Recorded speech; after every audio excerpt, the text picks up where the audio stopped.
Hola, bienvenidos a Intipedia. Hoy vamos a estudiar cómo gestionar los sistemas de información. Acompáñanos.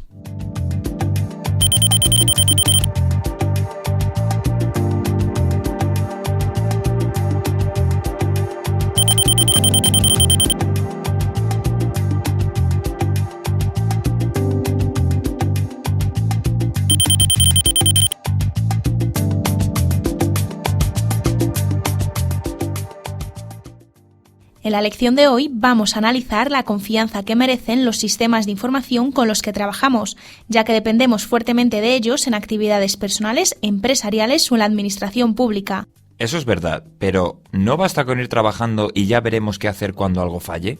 Puede no ser lo más prudente. Imagina que no funcionaran los sistemas que controlan la red eléctrica, los hospitales, los trenes, etc. Si un día fallan de golpe, no podemos ponernos a improvisar, y lo mismo pasa con el secreto y la integridad de nuestros datos. Cuando tenemos un incidente es demasiado tarde para evitarlo y podríamos ser culpables de negligencia. Vale, entiendo que el problema puede ser serio, pero me parece a mí que hay 1000 situaciones posibles.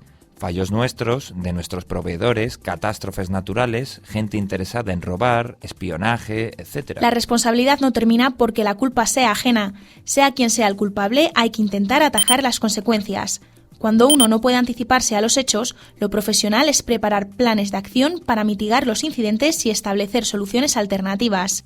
Me parece que todo esto es muy relativo. Cierto, cada sistema de información atiende a un negocio concreto y solo el responsable del negocio sabe lo que le interesa proteger y de qué o de quién. Aunque hay medidas generales que prácticamente interesan a todo el mundo, otras habrá que adecuarlas a cada caso. En esta tarea nos puede ayudar el análisis de impacto de los incidentes.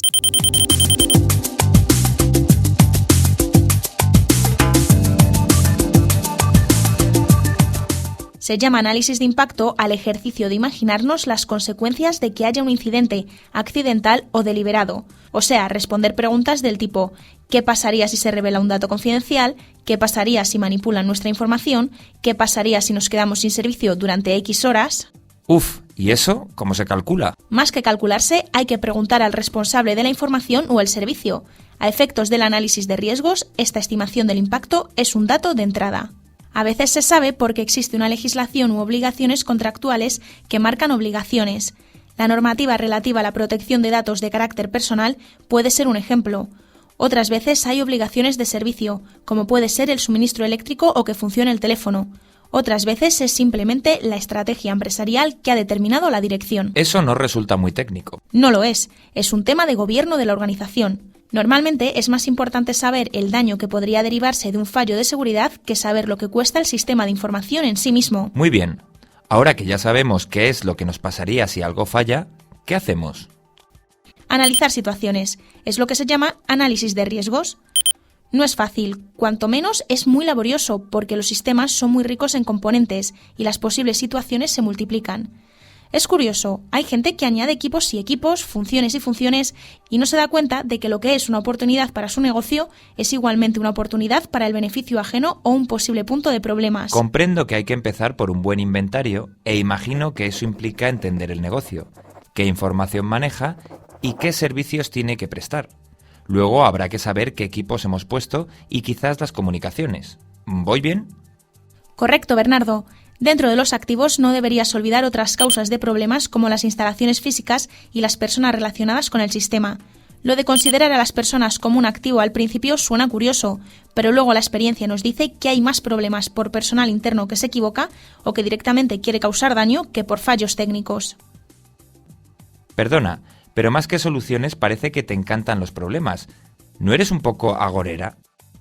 Bueno, una cosa es analizar todo lo que anticipemos que puede ocurrir y otra es ponerlo en perspectiva. Tras inventariar activos y amenazas, hay que calificar cada escenario posible para conocer su impacto y su riesgo. El impacto es de lo que hablamos antes, las consecuencias para el negocio que nos traemos.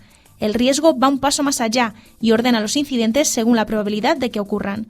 Con estas estimaciones podemos priorizar los riesgos y concentrarnos en aquellas cosas más probables o que traigan las peores consecuencias. Alicia, esas palabras de impacto y riesgo parecen sustanciales. Y lo son. A veces se llaman indicadores del estado de seguridad y sirven para tomar decisiones. El impacto mide lo que puede pasar, el riesgo mide lo que probablemente pase.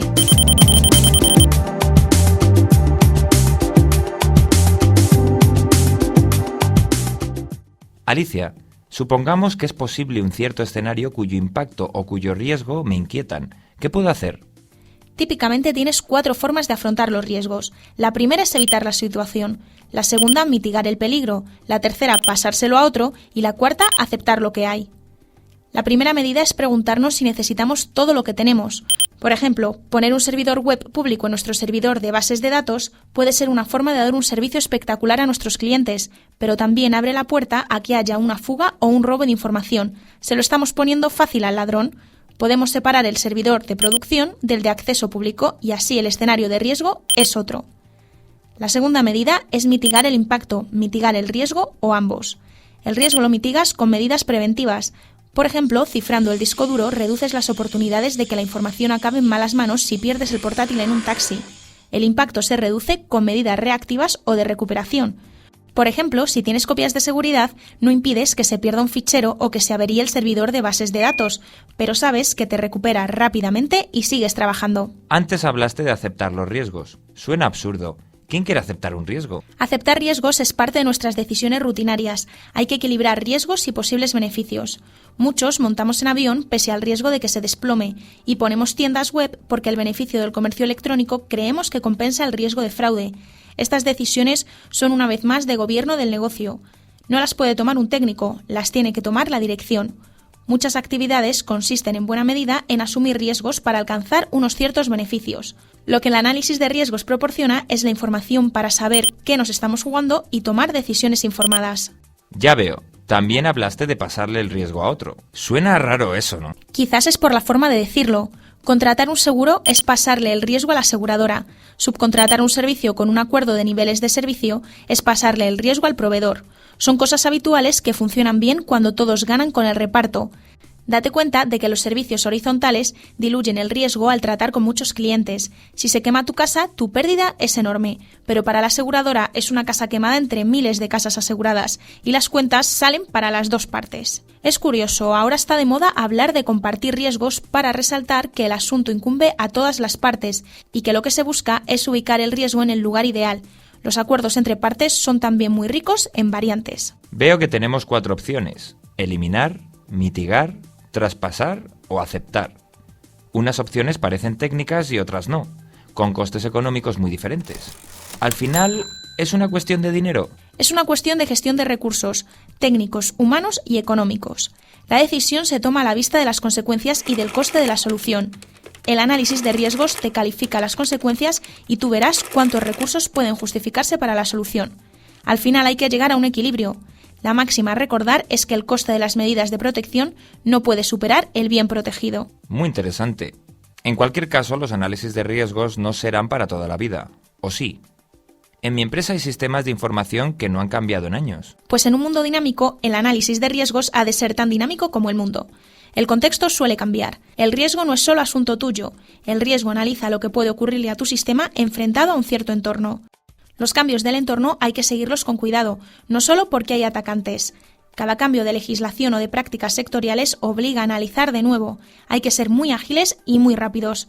Más vale un análisis de riesgos de trazos gruesos que un análisis perfecto. La gestión de riesgos es para tomar decisiones estructurales. Los detalles son para combatir los incidentes concretos. Alicia, vamos a ver si puedo resumirlo. Primero, inventaríamos los activos que tenemos. Segundo, analizamos los incidentes que pudieran ocurrir. Tercero, añadimos las medidas de seguridad. Y después, calculamos el impacto y el riesgo. Con eso tomamos alguna decisión que puede ser aceptarlo o modificar algún aspecto del sistema, lo que nos lleva a hacer otro análisis. Y eso es recurrente. Por una parte, hay que tomar decisiones para ya. Y por otra, hay que irse adaptando a los cambios que vayamos percibiendo, sean por nuestra parte o por el entorno. Lo has resumido muy bien, Bernardo. Ahora hay que ser metódicos para que no se nos pase nada. No olvides que todo lo imprevisto es un riesgo oculto ante el que no estaremos preparados.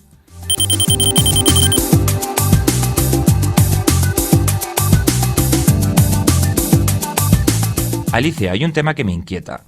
Parece que los análisis de riesgos sean como ejercicios de muy alto nivel, en donde abstraemos los detalles funcionales y nos centramos en el valor del sistema para el negocio. ¿Estoy en lo cierto? Efectivamente, los análisis pueden ser de detalle, pero no suelen serlo. Por ejemplo, supongamos que montamos un sistema con recuperación de sesiones en un equipo alternativo si falla el principal. Técnicamente es un montaje complejo, pero desde el punto de vista de seguridad se simplifica muchísimo. La confidencialidad y la integridad de la información debe mantenerse igual en todos los equipos, y la disponibilidad se limita a imponer un tiempo máximo de interrupción del servicio. Es lo que imaginaba. Pero la consecuencia de lo anterior es que dependemos mucho del arte del analista. Y a mí, no sé, las cosas artesanas en materia de seguridad me dan un cierto vértigo. Y no te falta razón, Bernardo. No creo que el análisis de riesgos sea 100% independiente del analista. Se trata de una actividad de consultoría donde hay un factor humano no despreciable. Lo que hay que hacer es seguir un método de forma que el análisis sea homologable y estar siempre preparados para poder explicar el porqué de las conclusiones. ¿Y existe un método universal para ello? Pues sí, hay bastante consenso alrededor de las normas de análisis de riesgo de ISO, que establecen una serie de marcos de nomenclatura y actividades. Por cierto, estas normas no se limitan solo a la seguridad de la información, sino que unifican riesgos de diferentes tipos para poder tomar decisiones combinando riesgos laborales, riesgos financieros, riesgos técnicos, riesgos medioambientales, etc. Muy bien, ya me voy enterando. Entiendo entonces que esa creatividad del analista puede estar encauzada, por ejemplo, usando herramientas que impongan una metodología. ¿Eso es posible?